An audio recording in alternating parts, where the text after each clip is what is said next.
La Constitución fue reformada en materia de derechos humanos en 2011.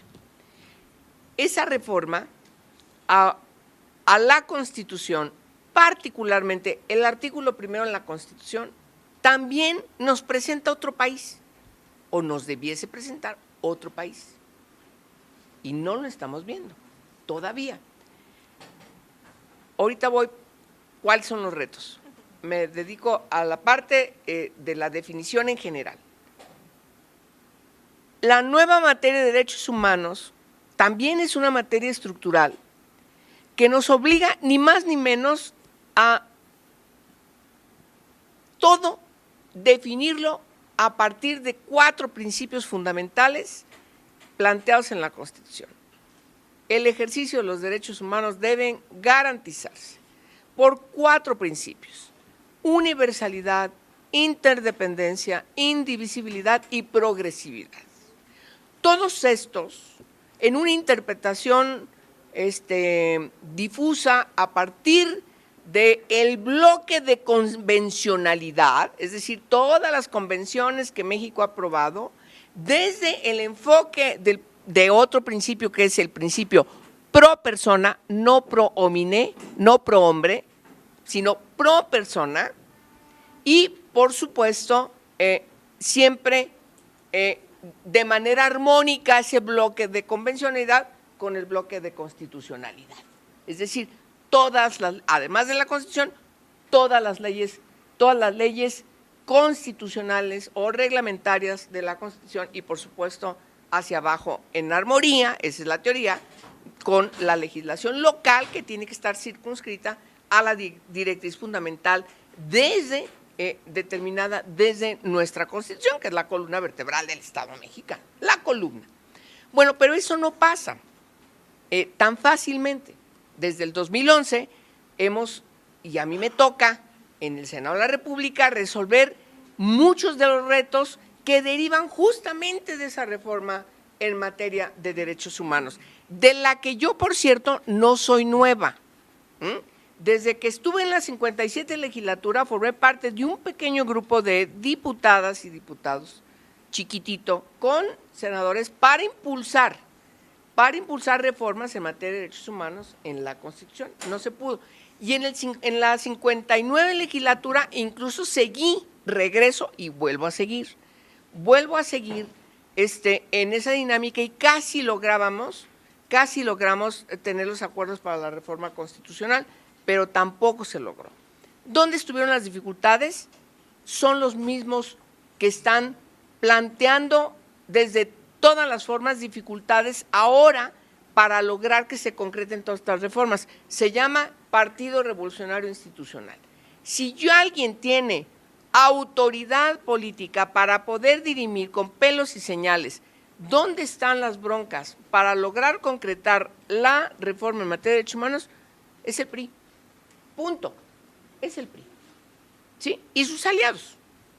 ¿Por qué? Porque allí es donde está, aunque el PRI ha sido también muy importante en muchas de las transformaciones estructurales de México, también hay que decirlo, ¿sí? Ustedes recordarán, el 68 cambia, bueno, ustedes no, porque son muy jóvenes, pero el 68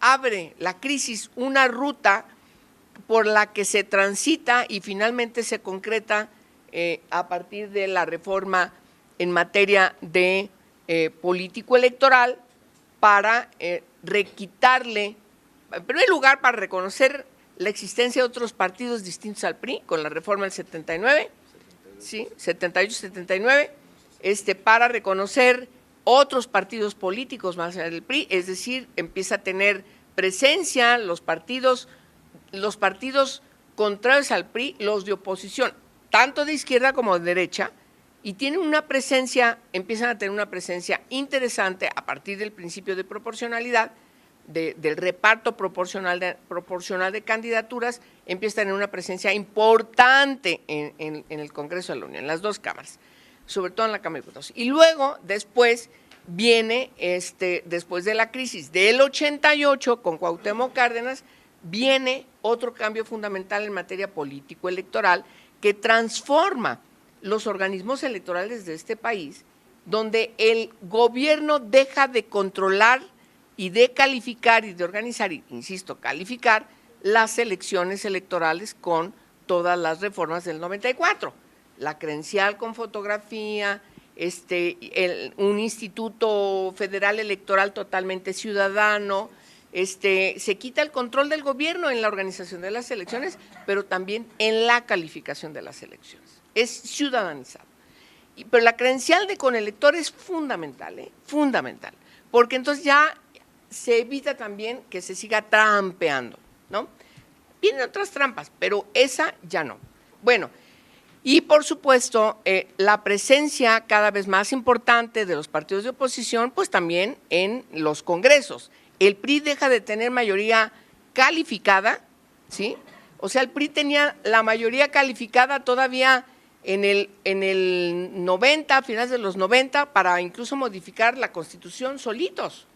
Empiezan a tener a finales de los 90 competencia y empiezan a perder la mayoría calificada, ¿sí?, de 2/3, y luego siguen conservando la mayoría absoluta, 50+1, hasta que en 1997 pierden la mayoría de 50+1 en la elección del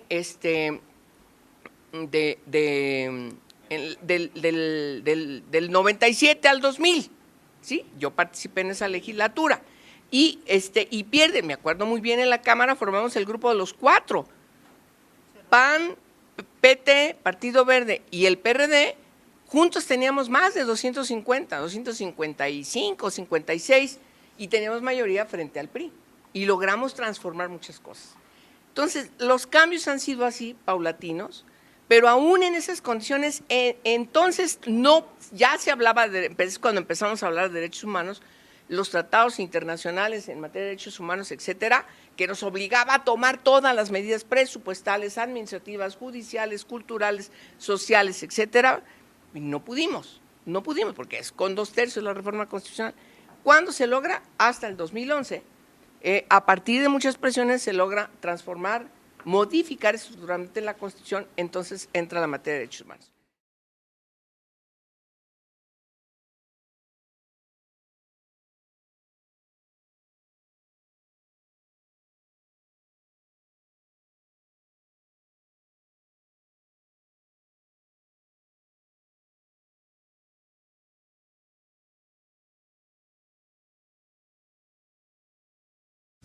Izquierda Hoy, PRD.